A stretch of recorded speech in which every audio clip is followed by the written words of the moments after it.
Okay, good morning everyone. My name is Ido Cohen and I'm the CEO of Alumni. Alumni is a new social platform that helps you leverage your alumni communities like never before. I don't know about you, but when I graduated college, I was sure that the Alumni Association and the university would be like a community, like a cohort, a group of people that would be behind my back and help me in my career. The truth is, the only time I was really reminded that I'm a Columbia alum was when the university was asking me for money through emails and letters. The reality, it's much more complex than that to take such a large and diverse network like Columbia University and creating cohesiveness and community. You have thousands of students graduating each year from over 20 departments within Columbia, living in different cities and interested in different topics, working in different fields. But they all share an affinity to Columbia. Listservs, Facebook groups, LinkedIn groups aren't built around that kind of complexity. We are. We've built a product that really takes into account these different affinities, these different geographies, and create cohesiveness and a platform that really is catered to these alumni communities around jobs, mentorship, and advice. For example, Kieran graduated Columbia in 1995. She came to the platform, and she's looking to finance her film. She put it out there, and she was able to connect with Amir, who graduated in 2002 from the business school, and Amir is now financing her film. And Kieran's just one success story out of many. We have over 5,000 alumni now using the platform, and we're growing at a rate of 20% week over week.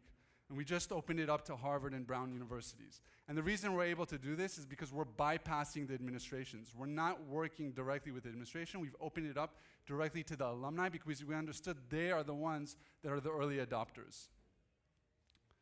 It's a large market. This is our go-to-market strategy, is starting with the academic space and conquering, first of all, the academic space, becoming the default alumni platform, but we're not going to stop there. We're also going to take on other kind of alumni communities, if it's corporate alumni communities, if it's military alumni communities, if it's private fellowship, and other professional communities. It's the same pain point across the board, and we have the right solution.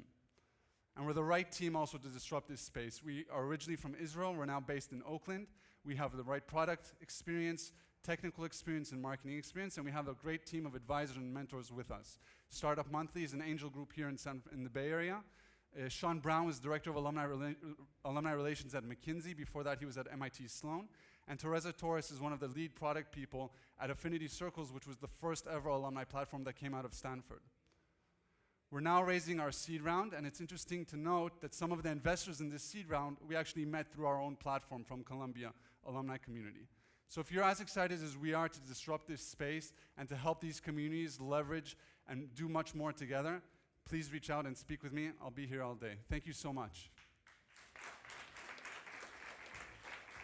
What do you guys think? I think it's really interesting, but how is LinkedIn sort of underserving this market, right? I mean, I know from a personal perspective, I have specific networks for all of the companies that I've worked for as alumni groups. I have affinity groups for my undergrad and grad school educations, and they're fairly active. And in fact, the administrations of these universities are actually fairly active in sort of facilitating things. And LinkedIn has built a fairly big advertising business, I think, and is going to around that. So talk a little bit about those dynamics. Sure, yeah, that's a great question. We get that a lot. How are we different than a LinkedIn group or a Facebook groups? The main difference is that we take into account a lot of the signals that we can decipher from the community. So if it's the affinity, if it's the geography of the content, so if there's a question that's relative to China, does LinkedIn know to push it to the relevant people in the community? Not really. It's just one long feed. Same with a listserv. I might be part of a listserv group, but it's just going out to everyone. And that's the main point, or the biggest problem that we've noticed is the noise. Right? There's a lot of noise out there. And that's the factor that if there's so much noise, I'm either going to turn it out completely. I'm just going to turn off all the notifications, or I'm going to look at them maybe once in a while and try to find that gem.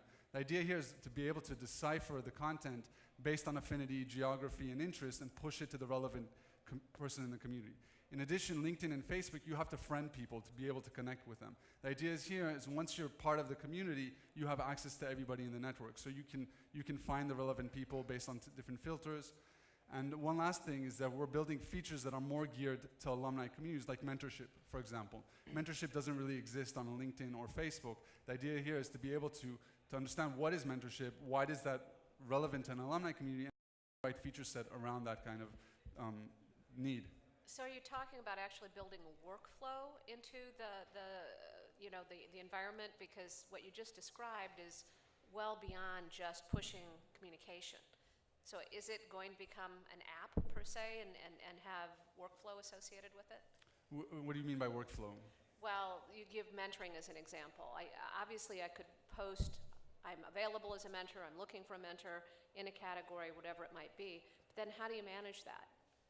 Great question. So one of the idea is not necessarily to build an app that's around workflow, but it's more about progress. So if I'm building a project or I'm working on a film, I'm putting it out there to the community and I'm kind of crowdsourcing the community to help me with my project, but then I can continue to update. So I can get mentorship from the community. I could get connections from the community.